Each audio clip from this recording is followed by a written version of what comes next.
fight it. Because if he became used to the easy benefits, to easy gains, then it's very difficult for him to change his ways. There's a recording, there's an audio recording. Because today, they're finding videos and audios that are so precious that we didn't know existed from decades ago with the Rebbe. Besides for the stories that people tell, they're finding original audios of the Rebbe that we didn't know about. So there's an interesting little recording from 1968. It's almost 60 years ago, 1968. That the then mayor of New York City came to the Rebbe. His name was Mayor Lindsay. Before Mayor Beam was Mayor Lindsay. I'm sorry? Such a handsome man. He was a handsome. Okay, I'm sure he was. Was he a good mayor? Is another story, but he was handsome. Okay. What happened was, for those who remember, I mean, I was not living in Crown Heights at the time. I was too little. The city had gone crazy. It became very violent. My father said to me, when he was a bocher, you could literally go to sleep on a park bench in Eastern Parkway. It was so safe. In the 50s, Crown Heights was so safe. No one locked their doors. In a very, very short time, that changed. By the mid-60s, it was dangerous to walk the streets of Crown Heights. I mean, I remember the 70s were plenty dangerous. And they got worse and worse. I mean, so Mayor Lindsay comes to the Rebbe. And you can hear, it's audio, it's not video. But you can hear the whole conversation where he tells the Rebbe that they're making Crown Heights a pilot program. There was violence all over the city. The city was out of control. New York was out of control, mamish. A lot of people thought New York was finished. New York has had such a resurgence, it's unbelievable. Can't buy a house in Crown Heights when I die for the resurgence. Forget about Manhattan, Brooklyn.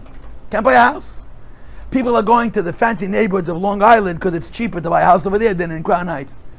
But New York in the late 60s and the 70s was going in the direction of, it was mamish becoming burnt out buildings. No, the real estate had no value. Nobody wanted to own it, let alone invest. And this continued into the 80s. You know, that's why the real estate was so cheap at that point. But Crown Heights was particularly dangerous. There was a lot of violence. And the city was trying to find solutions. So they decided to make a pilot program. I don't know exactly what the pilot program consisted of, but clearly it had to do with additional policing and to assert the rule of law. It shouldn't be lawless. That people, kids who violate the law should be properly punished and prosecuted. So he tells this to the Rebbe. And you hear the Rebbe's response. And you also hear how the Rebbe's words, you can almost hear the Rebbe's words go straight over his head. He doesn't even hear what the Rebbe is telling him. I mean, he's a politician. Politicians, they wait for you to finish talking so they can say what they want to say.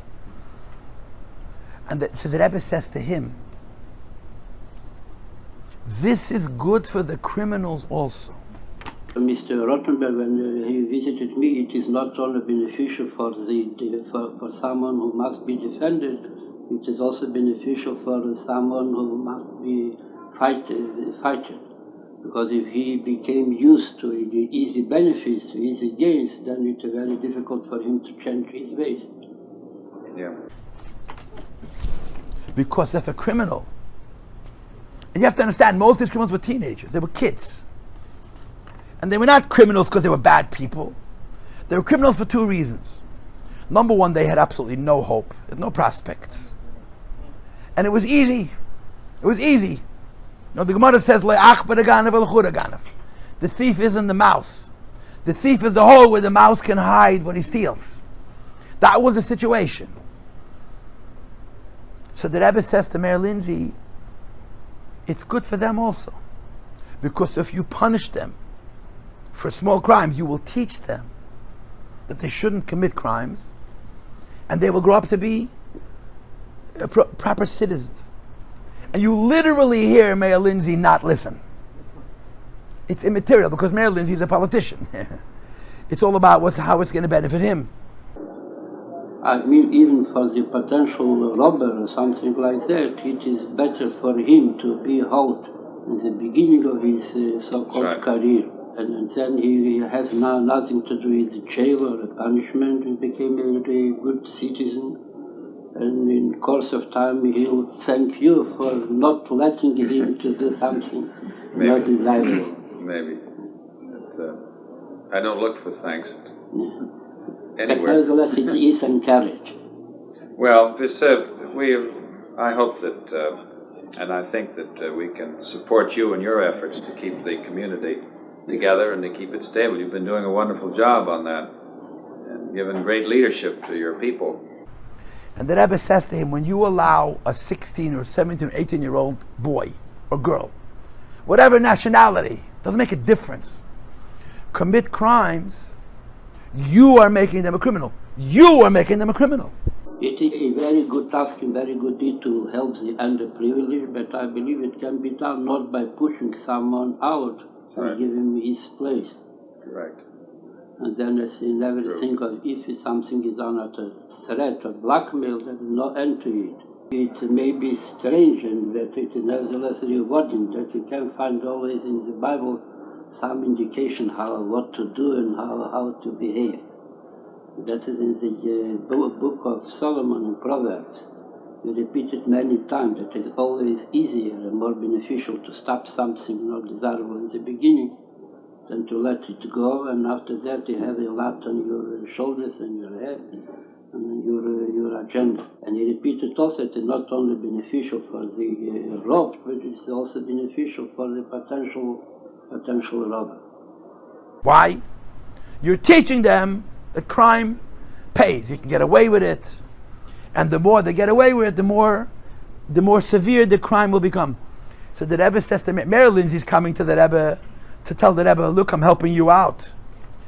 The Rebbe doesn't even hear that. The Rebbe is not hearing that Mary Lindsay is doing Crown Heights a favor. He wasn't goydus that. Why? Because the Rebbe is not thinking about Crown Heights. The Rebbe is thinking about the black kids who are committing the crimes. And the Rebbe says to the mayor, it's very, very important that you hold the kids responsible for small crimes, not because they're ruining the peace in the city, which was true, because you're teaching them not to be criminals. You have to listen to the recording, and you can get it. You can go Google Mary Lindsay and the Rebbe on YouTube, you'll find it in a heartbeat. You can listen to the whole conversation. You hear him talking, you hear the Rebbe responding, and like I said, you almost can hear Mary Lindsay not listen to the Rebbe.